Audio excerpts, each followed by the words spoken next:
आगे बिहार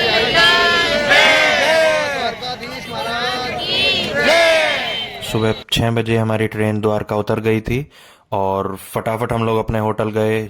वहाँ पे हमने नहाए धोए फ्रेश हुए और अब निकल गए थे हम ब्रेकफास्ट करने। ब्रेकफास्ट में हमने जेठालाल का स्पेशल जलेबी फाफड़ा और ढोकला हमने ऑर्डर किया। काफ़ी टेस्टी था। जल्दी से खाना ख़त्म करने के बाद फिर हम चले गए थे होटल।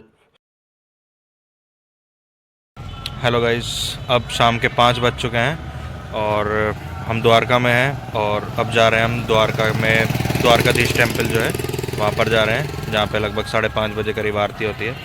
तो आपको मैं दिखाऊंगा, अगर हमारा कैमरा अलाउ हुआ तो मैं आपको दिखाऊंगा वहाँ। बाय। उसके बाद हम लोग द्वारकाधीश टेम्पल पहुँच गए थे, बट वहाँ पर कैमरा अलाउ नहीं था। मगर आप जब भी जाना वहाँ पे तो पूरा एंजॉय करना। बहुत ही शानदार मंदिर है वहाँ का। फाइनली अच्छे से दर्शन करने के बाद अब हमने वहाँ का जो लोकल मार्केट था द्वारकाधीश टेम्पल के पास, उसको हमने विजिट किया, जो कि रात के टाइम बहुत ज़्यादा सुंदर था। वहाँ पे कृष्ण भगवान के जितने भी कपड़े थे, ऑर्नामेंट्स थे, वहाँ पे सब मिल रहे थे। और जो रात का जो व्यू था वहाँ का, वो काफ़ी शानदार था। बहुत मज़ा आया हमको वहाँ पे घूमने में।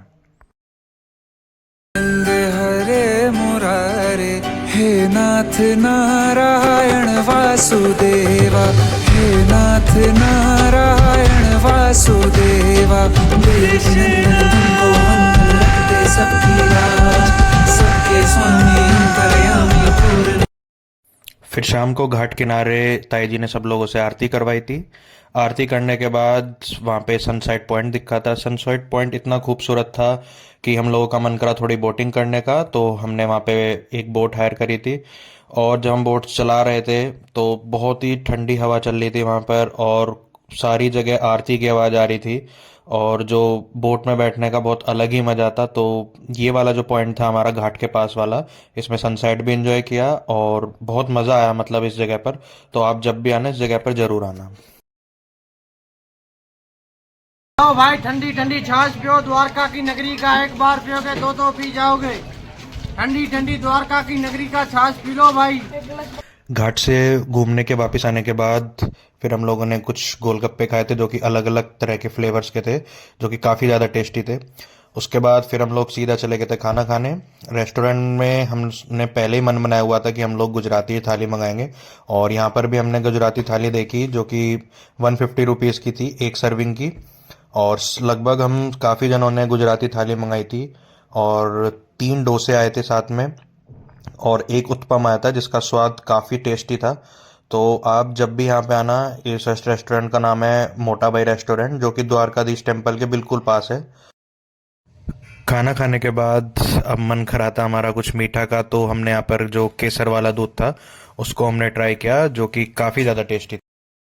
फिर नेक्स्ट डे अर्ली मॉर्निंग हम रेडी होकर अब हमको जाना था माता रुक्मणी टेम्पल और नागेश्वर ज्योतिर्लिंग। तो जल्दी से हम रेडी हुए, हमारी गाड़ी अब आने ही वाली थी, तो हम चल दिए थे। इससे पहले ताई जी ने गौ माता को सेब और केला खिलाए और अपनी हम डेस्टिनेशन के लिए चल दिए।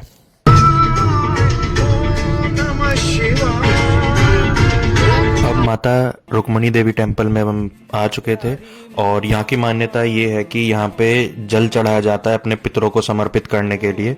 और जो निर्जला एकादशी होती है उस दिन यहाँ पर जल का दान किया जाता है और जल के रूप में यहाँ पे प्रसाद मिलता है। और यहाँ पे ऋषि दुर्वासा का एक श्राप है जो रुक्मणी देवी पर है। इसी वजह से यहाँ पे जो पानी है वो काफ़ी कम है, जिसकी वजह से यहाँ पे जो वेजिटेशन है वो बहुत ही ज़्यादा कम है यहाँ पे। तो आप जब भी आएँ यहाँ पे जल चढ़ाएं भी और जल का जो दान है वो भी आप ज़रूर करें।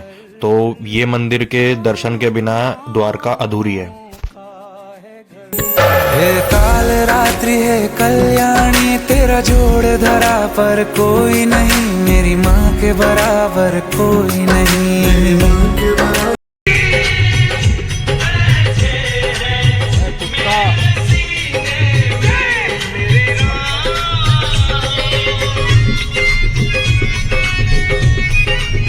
और फाइनली हम मच अवेटेड प्लेस जो कि था नागेश्वर ज्योतिर्लिंग, यहाँ पर हम पहुँच चुके थे। ये मेरी फैमिली का पहला ज्योतिर्लिंग था जिसको हमने विजिट किया था। तो जल्दी से फिर हम लोग अपने बैगेज जमा करके हम लोग चल दिए थे ज्योतिर्लिंग के दर्शन करने। और यहाँ पर नंदी महाराज और कबूतर भी बिल्कुल सामने रहते हैं वहाँ पे, तो आप लोग इनके लिए दाना पानी यहाँ पे भी मिलता है। नंदी महाराज के लिए भी सब्जी और केले सब मिलते हैं, तो आप लोग जब भी जाएं तो इनको ज़रूर खिलाएं।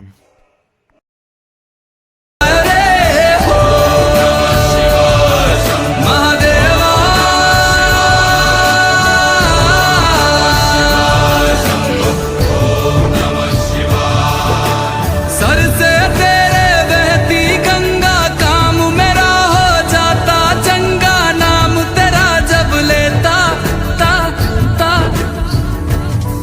महादेवा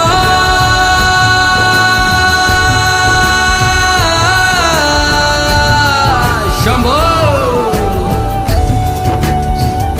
जय शंकर। मापिया दे करे वो गौरा मेला च रैंदी जी, मेला च रैंदी बिच समसना रैंदा भोलेनाथ जी।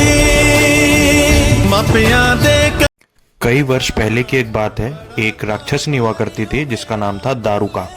वह राक्षसनी जितने भी शिव के भक्त हुआ करते थे उस वक्त सबको वह प्रताड़ित करा करती थी। तो एक शिव भक्तनी थी जिसका नाम था सुप्रिया। तो वह भक्त जो सुप्रिया थी वो और उसके साथ अन्य जो भक्त थे उन पर दारुका काफ़ी ज़्यादा अत्याचार किया करती थी।